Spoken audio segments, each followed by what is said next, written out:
My brother stood in the middle of my living room and turned in a slow circle, the way you do when you're trying to make sense of something that doesn't make sense. There was no couch, no armchair, no coffee table, just the faded rectangular outline on the carpet where the sofa used to be, like a ghost of furniture passed. He looked at me, really looked at me, and I watched his face change. "Bev," he said quietly, "why are you eating crackers for dinner when you have a $6,500 pension coming in every month?" I didn't have a good answer. I hadn't had a good answer for a long time. My name is Beverly. I'm 68 years old. I spent 31 years as a registered nurse at St. Nas, Michael's Hospital in Toronto, and I am not a stupid woman. I want to make that clear because the story I'm about to tell you made me feel like one for a very long time. Maybe it'll make you feel that way about me too, but I've come to understand that what happened to me has a name, and that name is not stupidity. It's something that happens slowly, quietly, in the space between love and fear, and by the time you see it clearly, you're already in the middle of it. My husband Frank passed away 3 years ago. Pancreatic cancer. 6 weeks from diagnosis to the end. If you've lost someone that fast, you know what I mean when I say the world just tilts sideways and stays that way for a while. Frank and I had been married for 39 years. He was the one who made the coffee every morning. He was the one who remembered to call the furnace people before winter. He was my person, and then he wasn't there anymore, and I was alone in a 4-bedroom house in Mississauga with 31 years of nursing pension and absolutely no idea what to do with the quiet. That's when my daughter Natalie called. Natalie is 41. She has her father's eyes and her grandmother's stubbornness, and I love her completely. I want you to know that. Even now, I love her. She'd been living in Calgary with her husband Derek for 7 years. They had 2 kids. My grandchildren, Lily, who was 4, and Owen, who was 18 months. And Derek had just lost his job. A tech layoff, he said. His whole division cut. They were behind on rent, behind on the car payment, and Natalie was only working part-time because of Owen. "Mum," she said, "we just need somewhere to land for a few months, just until Derek finds something new." "You have all that space." I had all that space. That was true. "Of course," I said. "Come home." They arrived on a Thursday in February with a moving truck and a packing of boxes to fill the basement. I made a pot of Frank's chili, his recipe, not mine, and we sat around the kitchen table and it felt for one evening like the house was alive again. Lily fell asleep on my lap. I remember thinking, this is exactly what I needed. I don't know precisely when things started to shift. That's the thing nobody tells you. There's no single moment, no obvious turning point you can look back at and say, that's where it went wrong. It's more like one day you wake up and realize the temperature in the room is different and you can't remember when it changed. The first thing Derek suggested, about 3 weeks in, was that it would be easier if I just gave Natalie my debit card for the grocery runs. They had the kids. They were doing most of the cooking. It made sense for them to pick things up. I thought about it for maybe 30 seconds and said yes. I'm a nurse. I spent my career handing things over, trust, access, care. It didn't feel like a big thing. Then the PIN. Then the online banking password, because Derek said he could set up automatic bill payments and take that off my plate. I want to pause here because I know what you're thinking. I was a nurse for 3 decades. I know what cognitive decline looks like. I know what financial exploitation looks like. I'd filed adult protective services referrals for patients in situations like this. So why didn't I see it? I've thought about this for a long time. And here's the truest answer I have. I didn't want to see it. Natalie was my daughter. Derek was the father of my grandchildren. And underneath everything, underneath all the rationalization, I was terrified of being alone again in that house with Frank's coffee mug still in the cabinet and his side of the bed still feeling cold. When you're that lonely, you will bargain away things you never thought you'd give up, not all at once, just a little at a time. By April, they had both cards, my checking, my savings. Derek had added his name to my account at TD as a joint holder. I had agreed to it. I signed the form, though I remember feeling a little uneasy in the branch, and Derek saying, "It's just for convenience, Barbara from down the street did this with her son." It's totally normal. I've replayed that moment 100 times. I signed anyway. The groceries I was eating changed too, gradually. Less protein, smaller portions. Natalie would make big dinners for the four of them and set aside a smaller plate for me, saying she was managing the household budget carefully. I told myself that was responsible. I told myself that was fine. One Saturday morning I came downstairs and the armchair from the den was gone. I asked Natalie about it. "Oh, it was broken, Mum." Derek took it to the dump. It wasn't broken. I had sat in that chair the week before. 2 weeks later, the sofa from the living room disappeared while I was at my GP appointment. I came home and stood in the empty room and felt something cold move through me. But when I brought it up at dinner, Derek said they'd found mold underneath it. "I didn't want to upset you, Beverly. It's a health thing." And Natalie nodded along, and I looked at my granddaughter Lily drawing horses at the kitchen table, and I let it go. I let it go. I want to shake myself when I think about that, but I also want to be honest with you about why I had started by then to feel like a guest in my own home. The furniture that remained was rearranged in ways I hadn't chosen. There were rules I hadn't agreed to: no shoes in the hallway, certain cupboards designated for the kids' things. My friends from the hospital, Joan and Paulette and Barb, had come by a few times in the early weeks, but Natalie was always nearby during those visits, finding reasons to redirect the conversation, checking the time. After a while, they stopped dropping in. I told myself they were busy. My phone started having issues. Derek offered to take it to the Rogers store for me and brought it back 2 days later, saying they'd had to do a factory reset. I noticed afterward that most of my contact list was gone. Derek helped me rebuild it with the important numbers. My brother Robert's number was not on the list he gave me. I didn't notice that for a long time. By September, I had lost about 14 pounds. I wasn't eating full meals. My blood pressure medication had run out in July and I hadn't been able to refill it because when I'd asked Natalie to pick it up at Shoppers, she'd said she would and then hadn't. And when I brought it up again, Derek said they'd had some unexpected expenses and the budget was tight this month. I had $6,500 coming in every month. I had no idea where it was going. I was cold all the time. I wore Frank's old cardigan over my housecoat because the thermostat had been turned down for the environment and I didn't feel like I could touch it. I was sleeping on a fitted sheet with no duvet because Natalie had taken it to be washed in August and it hadn't come back. This is the part where I stop and tell you, I knew. Somewhere underneath everything, I knew. Somewhere underneath everything, I knew. But I had talked myself into a corner. If I said something to a friend, to my doctor, to anyone, it would mean admitting that my daughter was doing this. My daughter. The person I had nursed through ear infections and broken hearts and a very difficult first pregnancy. The person I had loved for 41 years. I wasn't ready to say that out loud. I kept thinking, surely it will get better. Surely this isn't what I think it is. Then, at the end of October, I heard Derek on the phone in the kitchen. He didn't know I was in the hallway. "She's fine," he said. "She's not going anywhere. Look, by spring we should have enough to put a proper down payment on the Oakville place. The pension resets in January, so—" Yeah, I know. It's fine." I stood very still in the hallway for a long time after that. The next morning I tried to take the bus to the TD branch on Horontario. I got as far as the front door before Natalie appeared behind me.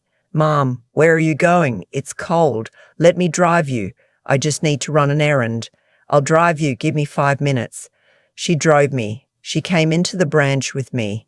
She stood close enough that when the teller asked if there was anything else I needed, I looked at my daughter's face and said no. Everything was fine. That night I cried in the bathroom with the fan on so no one would hear.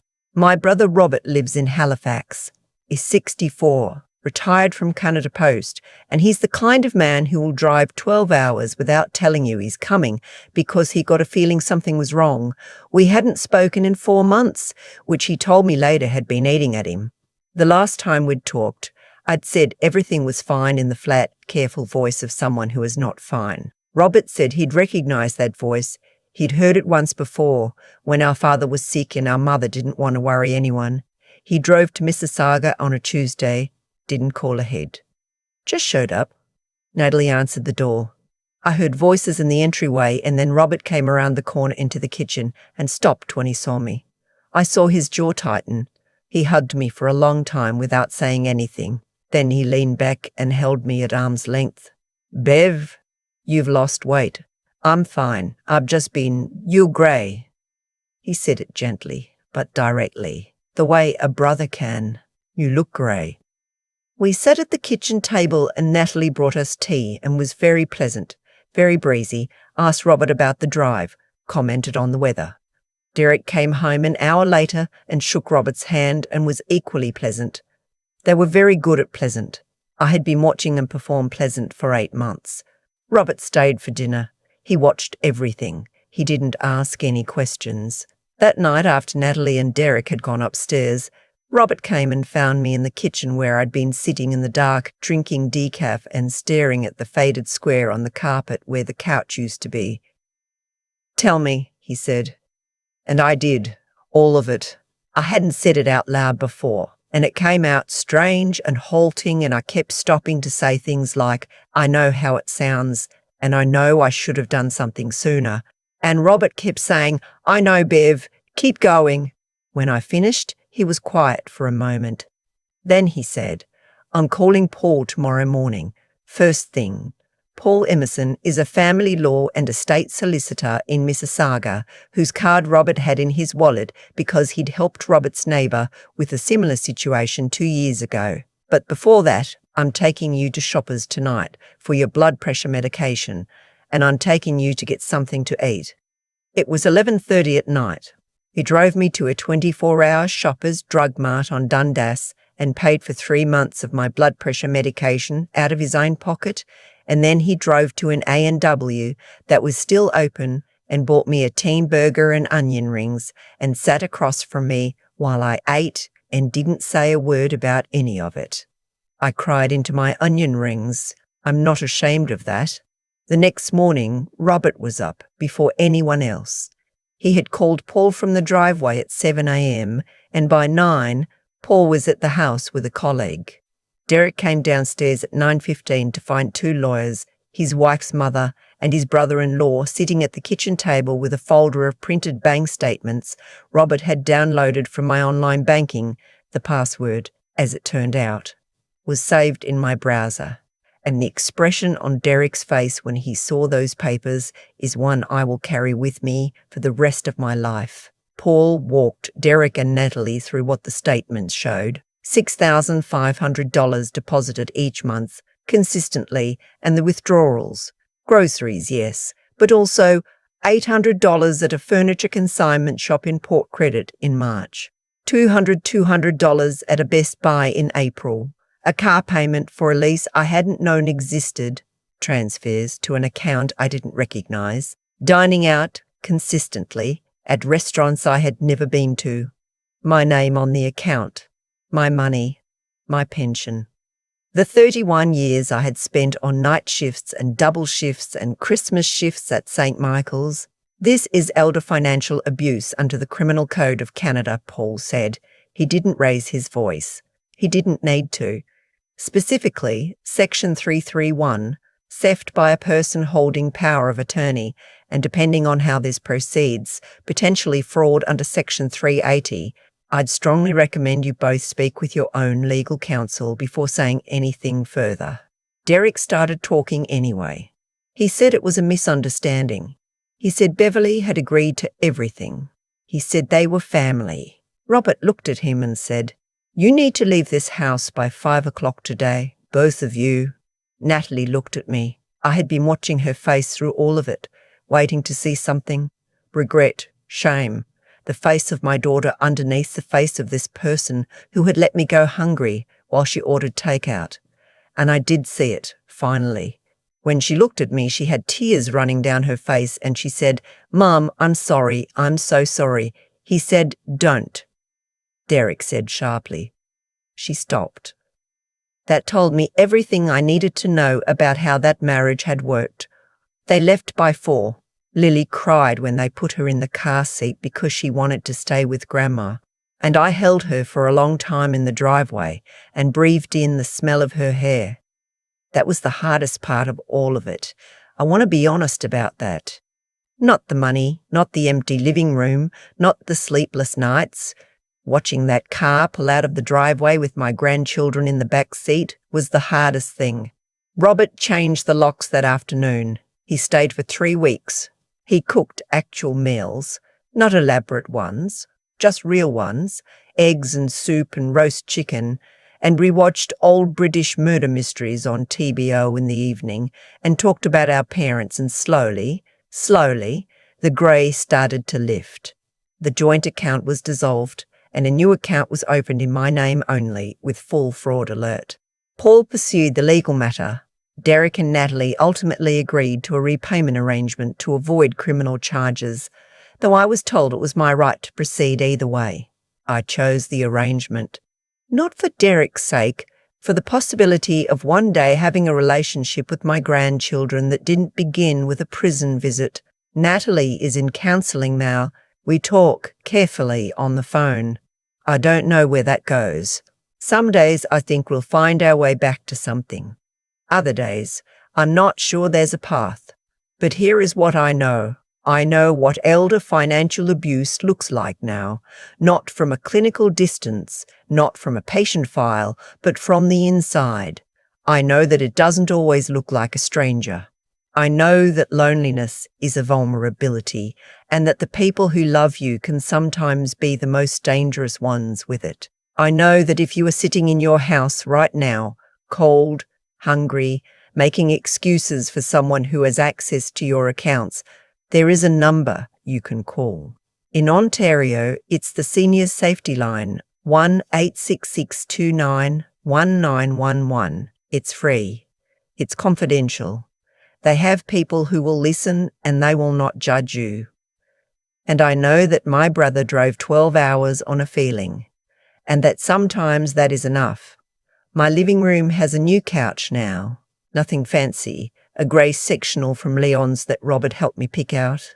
I have a fleece blanket on it and I drink my coffee there in the mornings, in the quiet, and I look out the window at the maple in the front yard and I think about Frank, and I think about 31 years of night shifts, and I think about the fact that I'm still here. Some mornings that feels like enough. I think about that Tuesday morning a lot, the one where Robert walked into my kitchen, and I watched his face change when he saw me, really saw me, and I understood, for the first time in months, that what was happening in my own house was real, not a misunderstanding, not a rough patch, real. There's a version of that story where Robert doesn't come, where he calls instead, and I say everything's fine in that careful flat voice, and he believes me, or lets himself believe me. That version doesn't end well. I know that now. What I've come to understand, sitting with all of it, is that every step of what Derek and Natalie did had a consequence that was already built into the action itself. When Derek added his name to my TD account in March, he didn't just gain access to my money, he started a clock. When they sold the sofa and said it had mould, when my contact list disappeared, when my blood pressure medication ran out and nobody refilled it, each of those things was both a choice and a cause. The isolation got tighter because isolation needs to get tighter to survive. The control expanded because control always needs more room. There was never going to be a version of that arrangement where they stopped on their own. I see that clearly now. I couldn't see it then. I also have to be honest about my part in it. Not to punish myself, I've done enough of that, but because I think honesty is the only thing that's actually useful here. I handed over my debit card because I wanted to be needed. I signed the joint account form because I wanted to believe Derek was the kind of son-in-law Frank would have liked. I stayed quiet when the furniture disappeared because I was more afraid of being alone than of being robbed. That fear was real, and it was mine, and it was the thing that Derek understood and used. Knowing that doesn't make me stupid, it makes me human. But it also means I had to look at that fear honestly before I could put it down. The thing about Robert showing up, driving 12 hours on nothing but a feeling, is that it was an act of clear-eyed love. Not sentimental love, not the kind that looks away to keep the peace, the kind that looks directly at something uncomfortable and stays anyway. He didn't come in and tell me what to do. He sat at my kitchen table in the dark and said, "Tell me," and then he listened to all of it without flinching. That kind of steadiness, the willingness to see a hard thing clearly and respond to it with calm and purpose, is something I want to carry forward. It's what I think of when I try to understand what strength actually looks like. I spent 31 years as a nurse. I assessed situations under pressure. I made decisions when the stakes were real. Somewhere in those 8 months, I stopped applying any of that to my own life. I knew what financial exploitation looked like from a patient file. I just couldn't name it when it was sitting at my kitchen table wearing my son-in-law's face. That gap between what we know and what we're willing to see in our own lives is where the harm lives. Closing that gap takes something more than intelligence. It takes the courage to act on what you know, even when the cost feels too high. My living room has a new couch. I have my medication. I drink coffee by the front window in the mornings, and I watch the maple and I think about what I want the rest of this life to look like. It looks like this, quiet and mine.